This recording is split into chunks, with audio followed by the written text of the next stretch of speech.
We've got a brand new transfer target to discuss as movement begins to be on the rise for the Gunners. Not only that, but there could be some outgoings with 3 to talk about in today's show in what is today's Arsenal transfer show.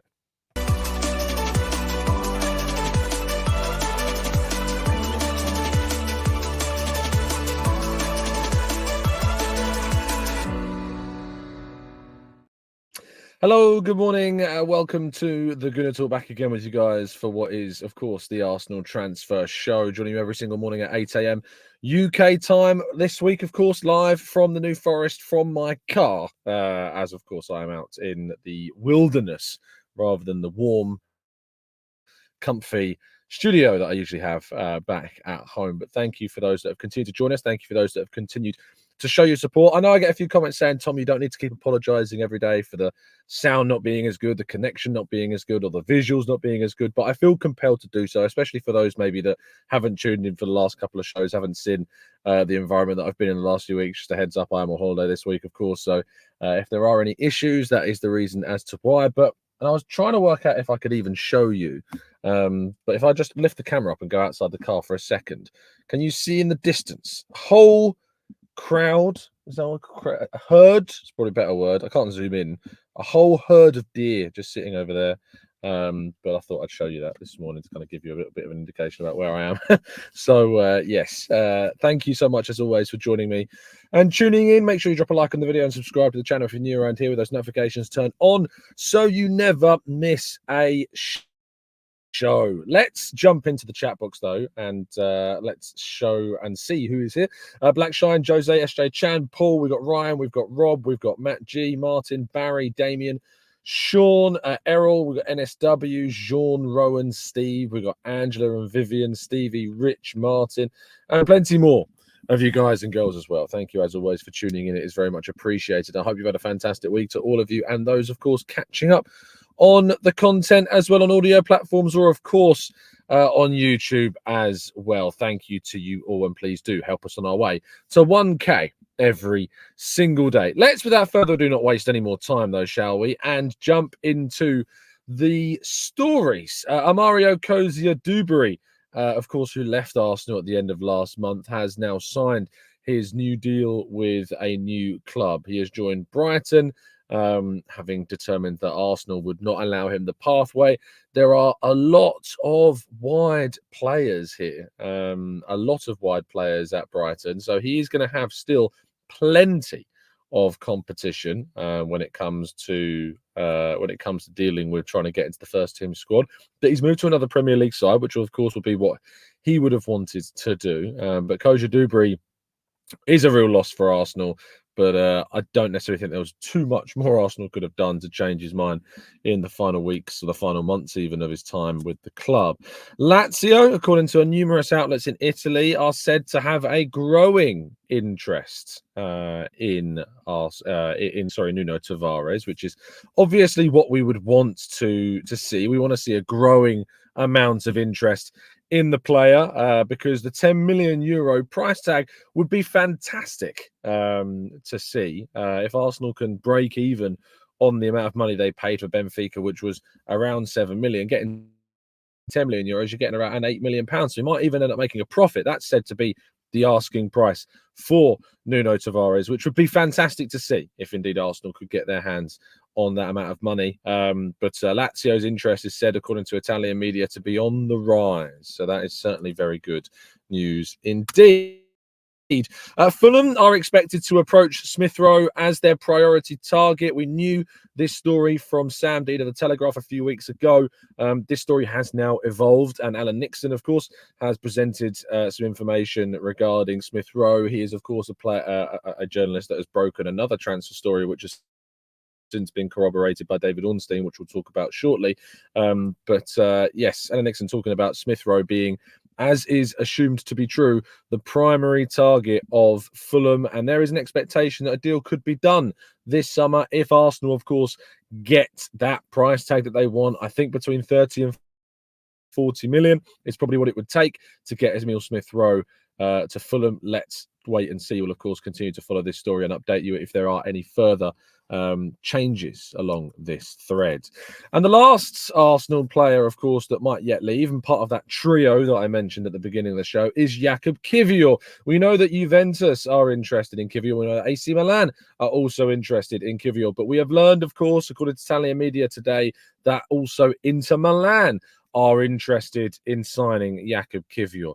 And what I think this does is perhaps also demonstrate how many people have maybe underrated Kiwior's contributions to Arsenal. You've got three of the biggest, if not the biggest, Italian sides, all potentially vying for Jakub Kiwior's signature. I'm also pleased to see reports suggesting that Arsenal's valuation is actually upwards of 30 million euros instead of the 15 million euros that was previously being reported. 30 million euros would represent, of course, a profit on Kiwior, and certainly what I would be looking to achieve. There's also been reports that Arsenal be open to a loan if indeed it included a mandatory purchase clause in the contract. But with the deal for Arsenal's potential signing of Calafiori, which again we'll talk about shortly, it does make sense that Kiwior might end up leaving the club. Talking of Calafiori, of course, which is where we're going to move to next. Arsenal are said, according to a number of outlets now, to be closing the deal for the Bologna defender in the next 24 to 48 hours. If you're completely unaware or uninterested, or have been so far, in the profile of Calafiori, but now want to learn, you can, of course, go and check out our tactical breakdown on the Italian international. In fact, I recommend that you do that. Do that right after you've watched this show if you haven't yet checked out our tactical breakdown on Calafiori, because it gives you all the details and information that you might want regarding the Bologna defender. But plenty of outlets now reporting that in the near future, Arsenal are hoping to get this deal over the line. Let's hope that those reports are, of course, accurate. But our headline story of the day, first reported by Alan Nixon, then corroborated by David Ornstein. Arsenal have made contact with Wolves over a keenness to sign Dan Bentley, the 30-year-old goalkeeper of Wolves, of course, who was signed from Bristol City. I actually spoke to a Bristol City supporter friend of mine yesterday when I saw this story coming out, just to kind of get his reaction to this. And I'll tell you what he said. He said, solid keeper and has the ability to have some cracking days, perform well for us, and has a reputation of being a good professional. Would expect him to come to you as a third choice, of course. And that is the expectation, is that Karl Hein is expected to leave the club on loan for the rest of the season. Arsenal would be doing a very cheap deal, we would assume, for Dan Bentley, who of course was also previously at Arsenal. So it's a case of actually re-signing Dan Bentley. He was at Arsenal's academy between 2001 and 2008, and would be returning to the club after 16 years away from us. Of course, he left the club at a very young age, but he's been, appreciated by Wolves as a backup keeper for them behind Jose Sarr, and would be coming into Arsenal as a third choice goalkeeper, we would imagine, because Ramsdale's situation is so far uncertain. We know that we've signed Raya onto a permanent contract. We know that Karl Hein is leaving. And it's just a bit of shrewd business by Arsenal, really, to make sure that they've got enough depth, enough quality. I mean, you think about Scott Carson coming in at Manchester City. That's obviously a goalkeeper, of course, and they've even worse standing, I would imagine, than Dan Bentley, who's already played, of course, Premier League games for Wolves as their backup. But yeah, it just makes a lot of sense. I don't think there's anything negative you can even say about this deal, to be honest. I don't think there's anything anyone could ever consider saying negatively, really, about a deal to sign a third-choice goalkeeper, with, of course, Ramsdale's situation very much uncertain right now. We don't really know what's going on. So bringing in a goalkeeper who's played in the Premier League, who's been a backup for another Premier League club already, and becoming a part of the Arsenal setup. And of course, he is considered and known to be a fantastic kind of individual off the pitch, which for a backup goalkeeper is exactly what you want. So good news if this is indeed something that Arsenal will be successful with. Right, let's go to part two and your questions right after this.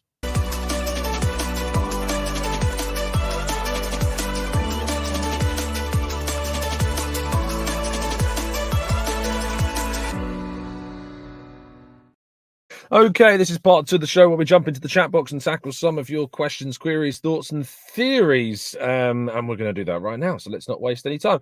Omar says Arsenal will sell Kiwior for 10 million or so, and we will find some logic to justify that. That's just what we do. Omar, I hope that you'll be the first to hold your hands up, as you've had to do a number of times, I believe, in this chat box, and say, I got it wrong.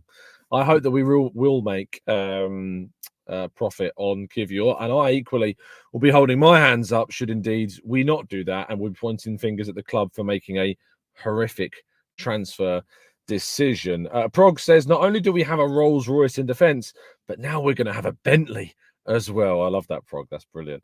Grantley Pooh says he was magic at Southampton's youth sides for his first 2 seasons as well. So Grantley Pooh's clearly linking back some of his time watching Bentley elsewhere as well. Sam's asking any idea where Ramsdale may be headed. There is absolutely nothing right now in the Aaron Ramsdale profile. Newcastle's interest, of course, has kind of waned. We've not really seen anything in that regard of late, and we don't expect to either. It's a situation where I think Arsenal are maybe targeting Bentley because he could come in as a third choice if Ramsdale was to stay. And if Ramsdale leaves in surprising circumstances, they've got a player that's played at Premier League level and done well to come in as a number 2 should indeed they need that. So that's very much important. Chris says he is good with his feet. He doesn't automatically come to mind though with those skills. I think that's more of a question. I don't know, Chris. I can't say I've seen too much of him. I'll be doing plenty more looking into Dan Bentley if indeed the signing looks more likely. Sufyan says, hope you and the family are doing well, Tom. Thank you, mate. That's very kind of you. What do you think of Quentin Timber? He did good last season, and Arne Slot speaks highly of him, potentially a signing at central midfield. From the little that I've seen of Quentin Timber, I have been impressed by what I've seen. The Timber family seem to be rather adept at playing football, and maybe there's something of a connection there that could be that we could really benefit from. But I can't say I've seen too much to even know how much we'd pay or whether or not there's even an interest in the player. I know that Spurs actually had an interest in Quentin Timber, so that might be one to look out for. Tizer says, hey Tom, I've seen a lot of news about Edu making contact with Barca for Rafinha. Are you aware of those links? Tizer, do let me know what the source was of that story. I've not personally seen that myself. Let me know where that story is coming from. Emrad says, how much would you hope to expect Arsenal to receive during this transfer window? I've said before and time again that there is potential for Arsenal, for me, to have a 100 million sale summer. When you think about Lokonga, Tavares, Nelson, and Nketiah, Smith Rowe, Vieira, Partey, Tierney, Ramsdale, some youth players like Patino, and we've already sold Mika Biereth as well. All of these things, I think, should add up to 100 million sale summer. In my opinion, there's potential for that if those players leave. If those players all leave and we haven't hit that 100 million pound sale summer, I will be very, very disappointed indeed. So I think there's definitely scope for that. Zan's Man Rasta says, Tom, if we're looking at wingers like Rafinha and the Watford kid, if true, is the midfield mystery player German? I mean, there's radio silence on midfield. Again, I don't really want to go too much into this mystery German player because, as I say, it's a little bit of a silly story at the moment. But in regards to the Watford kid, that is Aspria, who's been talked about recently. Don't know anything regarding how realistic that profile is or how much reality there is in those moves, as I am on holiday, as I was in Italy previously. I'm a little bit more out of the loop this week than I usually am. But when it comes to Aspria, he looks a very talented starlet that's got plenty of potential. Seen a few clips of him this weekend and looks great, but as does anyone when you just see clips of the player. But I've heard some good things as well from Watford friends of mine. I don't think they'd want to lose him, but there's a lot of clubs said to be interested in him. So let's see. But I think the wide player is definitely something that Arsenal will go for this summer, it seems, with the striker position not necessarily coming up with too many obvious candidates for the position.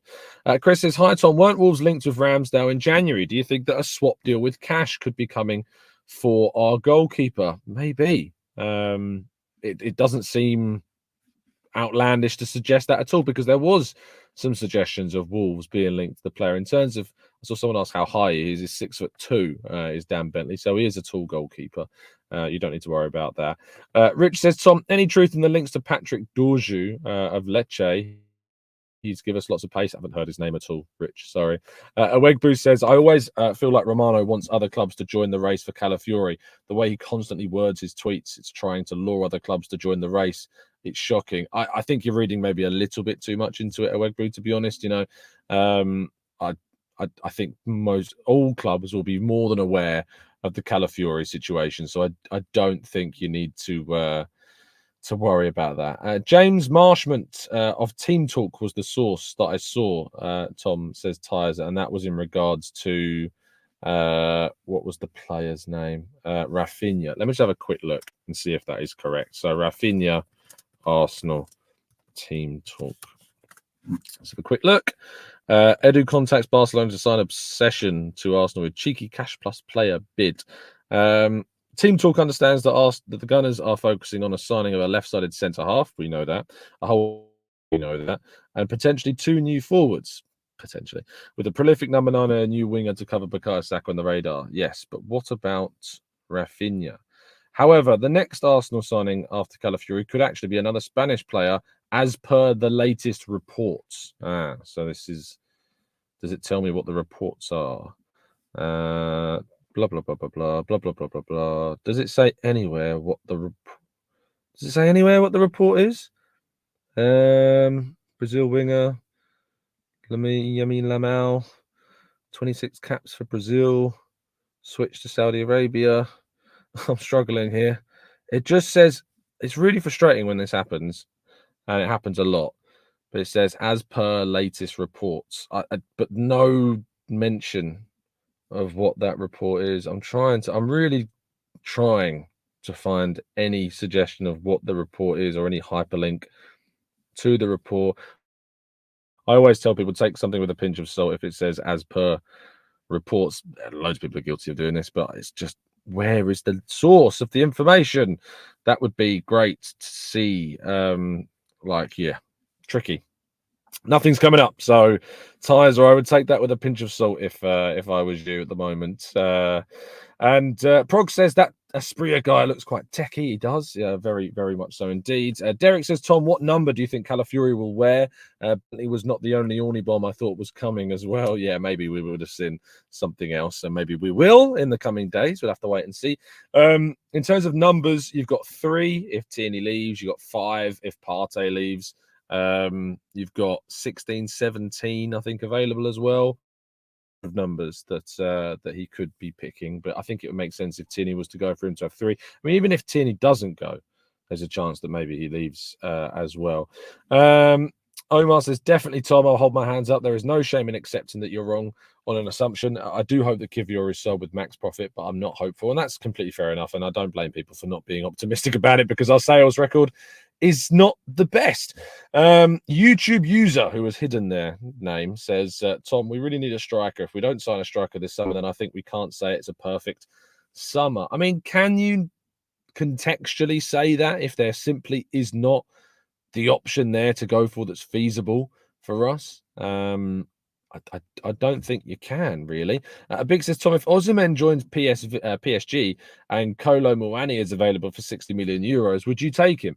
He's had a bad season, but he promises that he's shown a few years ago for Frankfurt, of course, would tempt me. Of course, it'd be somewhat tempting, and he's a player that I have liked a lot in the past. But this season for PSG, well, it has definitely affected my view of him. And I'm not sure if Arsenal should be in the market for a project, a revival.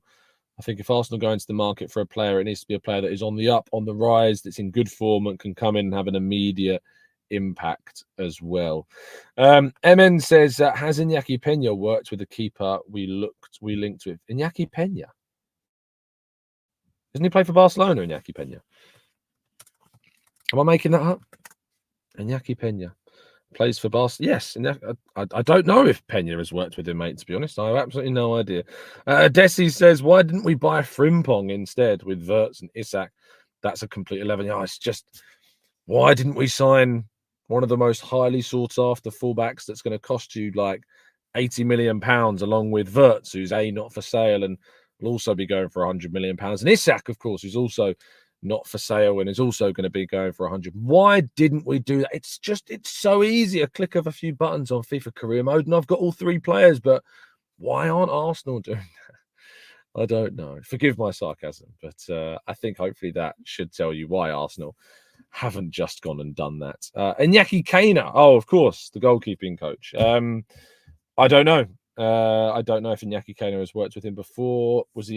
Was Dan Bentley at Brentford's period whatsoever? So a quick look. Brentford between 2016 and 2019. Iñaki Caina. So a quick look at his manager profile. He was at Brentford when? It's not telling me. Manager profile. That's the one I want. He has been at Brentford between 2018 and 2019. So a year, yes, for a year of Caina's career between 2018 and 2019, he did work with Dan Bentley. So yes, that is true. Very much the case. Ty says, Tom, based on the players you fancy Arsenal to buy, what teams do you want to go out next in the European Championships? We've got Spain, we've got France, we've got England and the Netherlands. And Spain don't really have any players I don't think Arsenal are going to sign. I'd love us to go for Dani Olmo, but I don't see it happening. England, again, don't really see any England players being linked to Arsenal right now that I think we'll go for. France, Youssouf Fofana, I guess France, but I've got them in a sweepstake, so I don't really want them to go out. Yeah, it's a tricky one, that. But I don't really think there's anyone that I'm really keen on going out of the tournament because obviously I want England to win, and if France gets to the final, then it's a win-win situation for me in the final. So yeah, it's fine for me. It's fine for me. If England and France get to the final, then happy days. Troy says France aren't going anywhere but the final. I don't know, Troy, to be honest, because France haven't been great. You know, they've not been brilliant, and Spain are a good side, and Spain have shown some real talent during this particular tournament. So I'm looking forward to that. Xavi Simons is going to Bayern from the looks of things, Tizer. So I don't think we've got much chance, sadly, of signing him. That is, I know it's a shorter show than usual, but I've got a busy day today, so I'm going to have to wrap things up earlier than I usually would. Apologies for that, but please do drop a like on the video if you could ever be so kind, and drop a like on the video and subscribe to the channel if you are indeed new around here. Well, there's notifications turned on so you never miss a show. I'll be back with you tomorrow morning, bright and early, once again at 8 a.m. Just a quick deer update. Should we do a quick deer update out the window? They're still there. Still sitting on the floor out there. So there you go. That's the environment that I'm sitting in right now. But thank you, as always, for tuning in. Appreciate your time. I hope you've had a fantastic start to your week as well, of course, and that the rest of it goes very smoothly as we go into the semi-finals, of course, tomorrow of the European Championships and the latter stages, of course, as well of the Copa America too. Stay safe, stay well, stay happy and respectful, and as always, up the Arsenal.